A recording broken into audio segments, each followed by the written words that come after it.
Well, today's daily news update, where I will cover the most significant events affecting your finances, daily life, and money.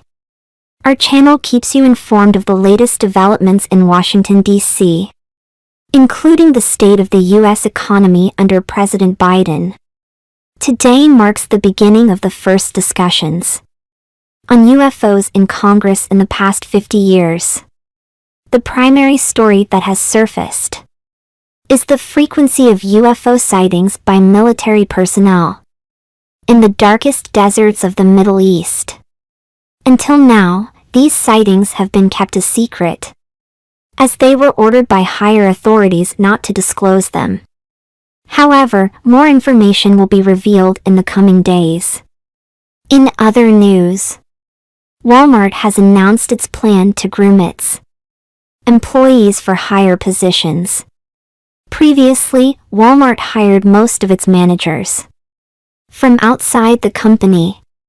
However, now they are looking to promote from within and take their shelf stockers to the position of store manager, where they could earn up to $210,000 per year. Walmart may be the ideal place for you to apply for work, given their newly revised career path over the next few years. In other news, the government's legal battle against Hillary Clinton's attorney, Michael Sussman, commenced yesterday. However, many individuals are distracted by the ongoing Johnny Depp trial, where his ex-wife continues to deceive repeatedly, even more so than U.S. politicians. On the first day of the Durham trial, it was revealed that Clinton's lawyer had concocted a false story to gain access to the FBI and lied about Donald Trump.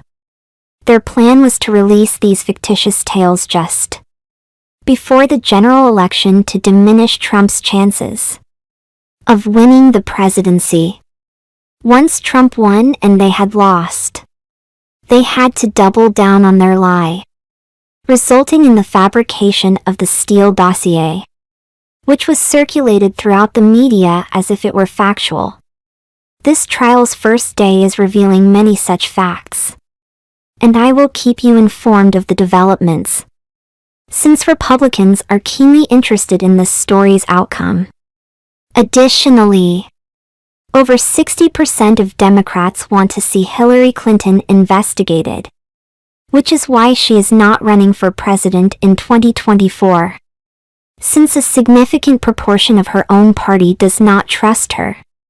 Lastly, there is a great deal of uncertainty in the oil industry following the revelation that the Biden administration shut down leasing deals last week. It is critical to comprehend that no other leasing sales have been scheduled for this year. This implies that oil companies have nowhere to invest and no new drilling prospects. This is not a favorable situation for the future of gas prices. Many are now arguing that if President Biden wanted to decrease gas prices, he would allow drilling on new land to increase supply, keeping pace with demand, which would result in lower gas prices. However, according to reports, no such drilling will occur for the remainder of the year. As a result, many are questioning whether Biden has other motives aside from those he has publicly displayed, such as trying to maintain the support of environmentalists who helped elect him. A new 5-year plan is being developed, but it has not yet been made public. We may gain a better understanding of Joseph Robinette Biden's true intentions once it is released. In other news, the baby formula crisis is deteriorating, and it is critical to reopen Abbott immediately to begin producing formula. The formula shortage is becoming increasingly dire, with supplies being imported from Europe due to shortages across the United States. Representative Kat Kamak, a Republican, managed to sneak into a southern border warehouse and take a selfie as proof that the Biden administration was hoarding baby formula for illegal immigrants, instead of distributing it to American mothers. She is now receiving death threats for revealing the truth. But there is irrefutable evidence to back up her claims. Further investigation has led to the discovery that Robert California, a man who served under Barack Obama, is involved in this crisis. Republican lawmakers detest him, as do Democrats, but for some reason, President Biden favors him. California is infamous for his role in the opioid crisis, which claimed the lives of hundreds of thousands of individuals, due to his deliberate decision to turn a blind eye to the opioids being distributed.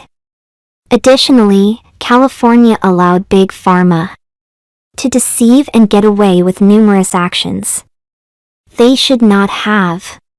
He is now responsible for shutting down the baby formula production, and it has not been reopened.